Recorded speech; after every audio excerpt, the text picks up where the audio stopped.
parler de la révolte des chrétiens du 16 février 92 et 2012.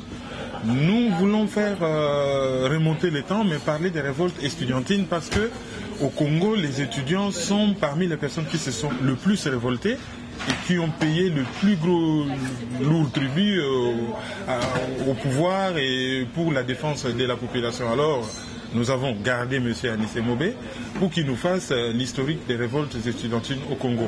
Et cet historique ne peut aller de pair qu'avec l'histoire de l'université au Congo. Alors, on remonte à quand la première révolte des étudiants au Congo? Merci beaucoup. Ça dépend de quel type de révolte, puisque c'est en 1969, le 4 juin, c'est la date qui est la plus connue en termes de révolte étudiante et de répression. Mais déjà en 1962, à l'époque c'est M. Joseph Nsinga, qui est président de l'Association générale des étudiants de l'Ovanium, l'AGL avait fait une manifestation, une marche contre le régime, contre le pouvoir. À l'époque, c'est Joseph Kasavubu qui est chef de l'État et Cyril Abdou, Premier ministre. Et puis en 64, mars 64, là, les étudiants se sont révoltés, non pas contre les autorités comme telles, politiques, mais contre les autorités académiques à l'université Lovanium.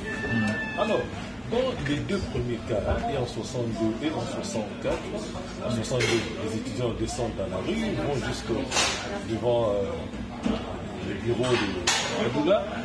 Il faut remarquer, observer que l'armée n'a pas tiré sur les étudiants. Il faut le souligner parce que 7 ans après 69, quand les étudiants manifestent, l'armée tire et Nsinga est ministre d'État, ministre de l'Intérieur. Et il fera une conférence de presse inoubliable où il va qualifier les étudiants d'émeutiers. Il dit voilà, pour nous, les étudiants sont des émeutiers et dorénavant ce sera quitte ou double. Vous voyez donc quelqu'un qui a été un des leaders du mouvement étudiant, il est cofondateur de l'UGEC au mois de mai. L'UGEC, c'est l'Union générale des étudiants congolais. Il est le fondateur et premier président de l'AGN, Association générale des étudiants de l'Ovanium. Mais une fois ministre, il est parmi les plus durs dans la répression. Donc ça, il faut le souligner. En 1964, lorsque les étudiants se révoltent contre l'autorité académique, à un moment, la gendarmerie arrive à l'université Lovanium. Mais une concertation se tient dans le bureau du recteur, Monseigneur Gillon, entre le recteur, Monseigneur Gillon, le ministre de la Défense de l'époque, Jérôme Anani, et M. Hubert Makanda, qui était le président de l'AGN. Au terme de cette concertation, la gendarmerie va se retirer. Donc il n'y a pas eu d'arrestation, il n'y a pas eu l'armée n'a pas tiré sur les étudiants.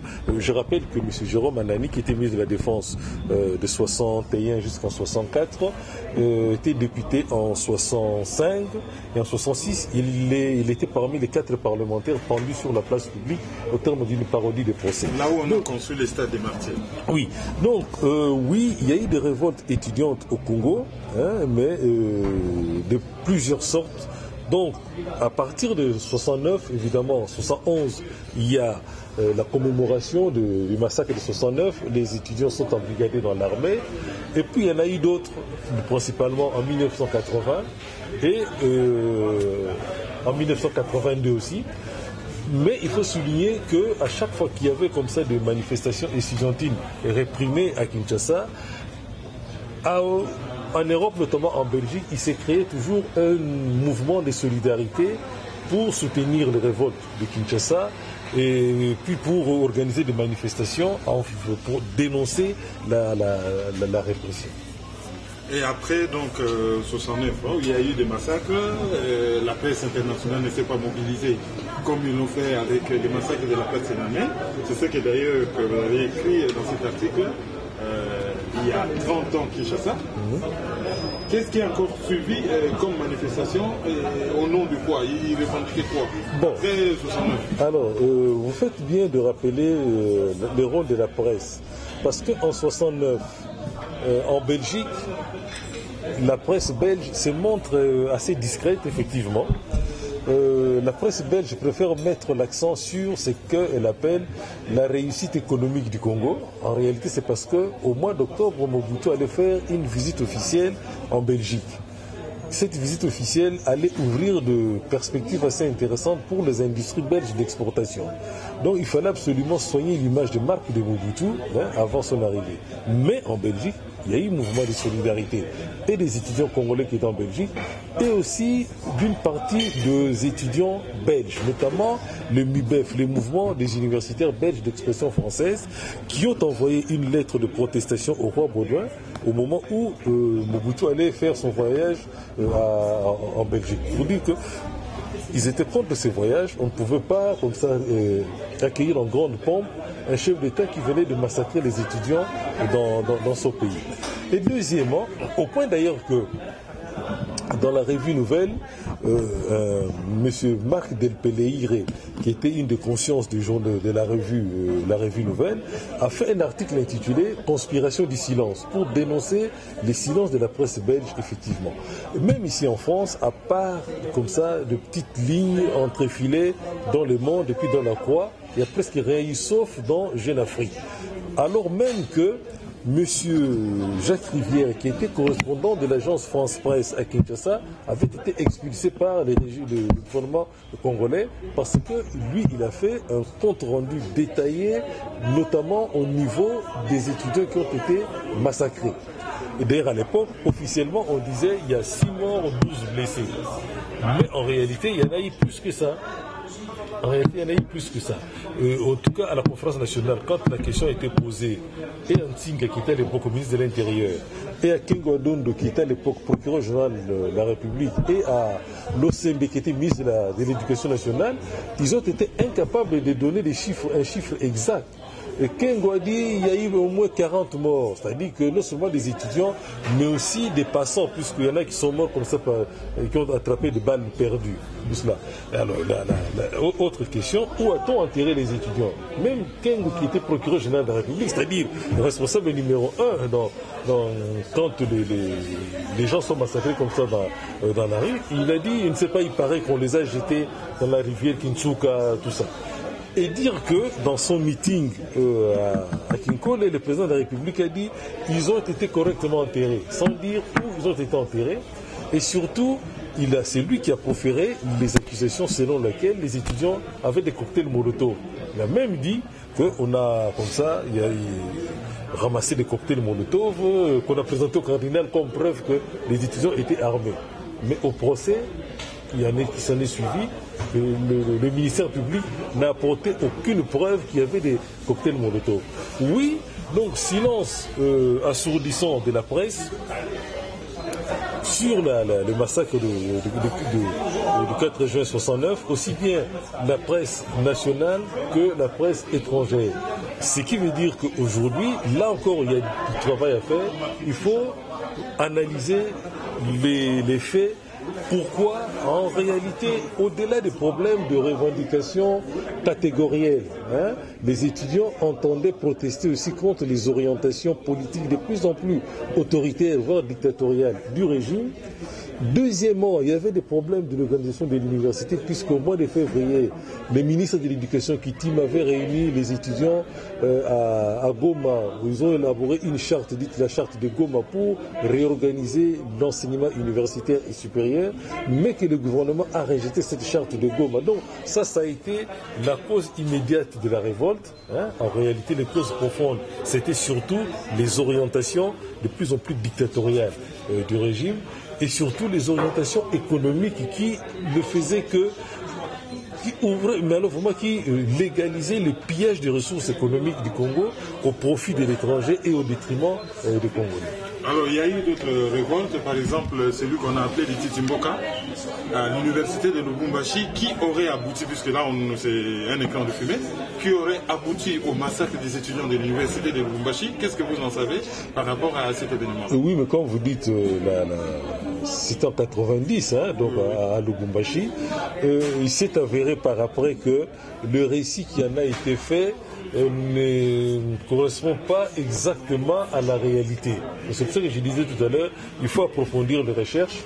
Malheureusement, le problème chez nous, les Congolais, c'est que ceux qui ont été les acteurs de tels événements répugnent à pouvoir donner leur témoignage, à pouvoir réfléchir, à débattre, à écrire sur des événements auxquels ils ont participé. Ça, c'est fort regrettable parce que moi, en Belgique, j'ai rencontré un ancien officier belge de la force publique qui, après avoir quitté le Congo, il a été au Rwanda, après l'indépendance du Rwanda, il est resté un petit moment, et il est rentré chez lui en Belgique. Il a repris les études à l'université. Il a fait une licence en histoire, est allé jusqu'au niveau de doctorat, uniquement pour analyser la mutinerie de 1960. Il a fait ça dans les années 84-85. Hein. C'était un vieux papa. Hein. Mais parce que cette histoire leur est tombée sur la tête, ça a été un événement majeur, aussi bien pour le Congo que pour la Belgique et pour les deux pays. Et puis pour tous ceux qui étaient engagés, qui travaillaient là-bas, il en a fait. Il n'est pas le seul. Hein. Beaucoup d'autres officiers, à leur retour en Belgique, ont repris expressément les études pour uniquement analyser, et du point de vue politique, et du point de vue historique, et du point de vue militaire, la mutinerie de 1960. Mais cette culture-là, les Congolais, nous ne l'avons pas encore. Alors, j'aimerais savoir quels sont les événements qui ont conduit à la fermeture de l'IBTP, l'Institut du bâtiment et des travaux publics en Ngaliema, oui, et qui a fait que pendant cette époque-là aussi, certains étudiants ont été envoyés à l'armée. Oui, mais toujours, c'est toujours le même problème. Hein. À partir de l'organisation de l'université, des enseignements qui sont tout à fait inadéquats, hein. Les étudiants font des revendications, mais ils se rendent compte que ces revendications ne peuvent avoir de sens que si elles sont si on y tient compte de ce qui se passe globalement dans la société congolaise. Évidemment, cette décision d'envoyer les étudiants dans l'armée, il ne faut pas non plus oublier que c'est une logique coloniale. C'est comme ça que Mobutu lui-même est devenu militaire. C'est parce que pendant l'époque coloniale, il était interdit aux Congolais vivant à l'intérieur du pays de venir passer des vacances à Kinshasa. Lui, il est venu à Kinshasa, il est rentré en retard, il a été sanctionné, il était embrigadé dans l'armée. Ce qui est une mesure arbitraire.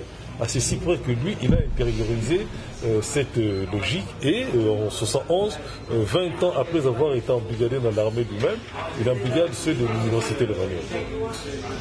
Bon, vers les années 90, pendant la période de transition, les étudiants se sont beaucoup révoltés. Je me rappelle encore qu'ils ont tout fait pour faire tomber le gouvernement Kengo et remplacé par les Kouya, et même que la tombe de la maman de Kengo Adondo a été profanée. Alors, la question que je voudrais vous poser, c'est toutes ces révoltes-là, c'est pour quel résultat? Il y a eu des révoltes depuis 69 jusqu'en 90. Ils ont continué à se révolter en prenant ce qu'ils appellent des ONG, c'est-à-dire en confisquant des bus pour aller à l'école. C'est une forme de protestation. Mais à quoi cela a-t-il abouti? Parce que l'objectif final, c'est la restructuration, la refondation de l'État congolais. À quoi cela a-t-il abouti? Bon, évidemment, si vous jugez révolte, action, résultat, comme ça dans l'immédiat, vous direz que ça n'a pas abouti, ça a même été un échec. Mais dans l'histoire des sociétés, dans l'histoire des peuples, vous savez, il y a comme ça des mouvements souterrains. Parfois, il faut du temps pour que les actions aboutissent à des résultats probants, visibles. Parfois, vous aboutissez à des résultats, mais qui ne sont pas visibles. Ici, le plus important dans les révoltes étudiantes congolaises, c'est que les révoltes étudiantes ont réussi à d'abord à faire émerger, à entretenir une conscience intellectuelle critique. Grâce aux révoltes étudiantes, le pouvoir politique n'a pas réussi à domestiquer réellement l'université, n'a pas réussi à confisquer la parole publique, n'a pas réussi, je dirais même que a échoué dans sa tentative d'asservir les intelligences, et tant mieux, parce que on tire sur les étudiants, mais 2, 3, 4, 5 ans après, il y a une nouvelle génération qui reprend le flambeau. Et c'est tant mieux. Donc je pense que ça, c'est le vrai résultat, il est là. Pensez-vous qu'avec des universités en déliquescence qu'on a aujourd'hui au Congo, les étudiants actuels peuvent avoir la même verve évolutionnaire entre guillemets que leurs aînés? Bon, ça c'est un vrai problème. Ça c'est un vrai problème. Ça ne concerne pas que les étudiants. Ça concerne toute la société congolaise et ça concerne la communauté universitaire, en commençant par les professeurs eux-mêmes. Si les professeurs qui ont été formés, les professeurs actuels, dont la plupart ont été formés dans un système universitaire académique qui était obéré par un parti unique, ou après le parti unique, dans un système où la précarité matérielle a énormément influencé, a empêché les professeurs eux-mêmes déjà de pouvoir être non seulement des gens qui transmettent les savoirs comme ça, et savoir élaborés ailleurs, qui les ont empêchés d'être de véritables intellectuels éveilleurs de conscience. C'est difficile de pouvoir espérer que dans une telle situation que puisse émerger une conscience.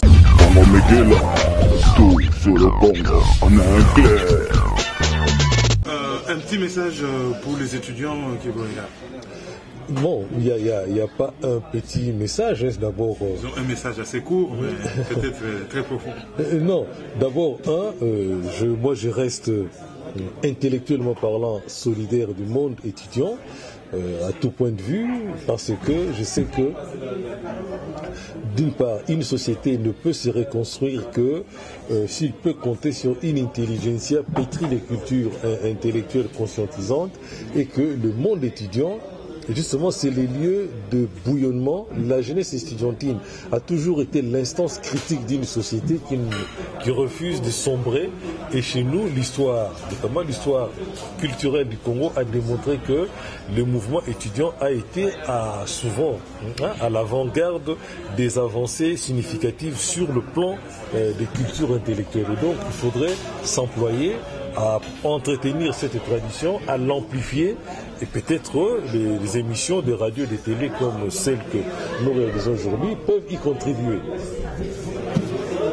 Merci beaucoup à tous les étudiants congolais d'hier, d'aujourd'hui et de demain, surtout ceux qui ont payé de leur vie pour un Congo meilleur. Nous dédions cette émission.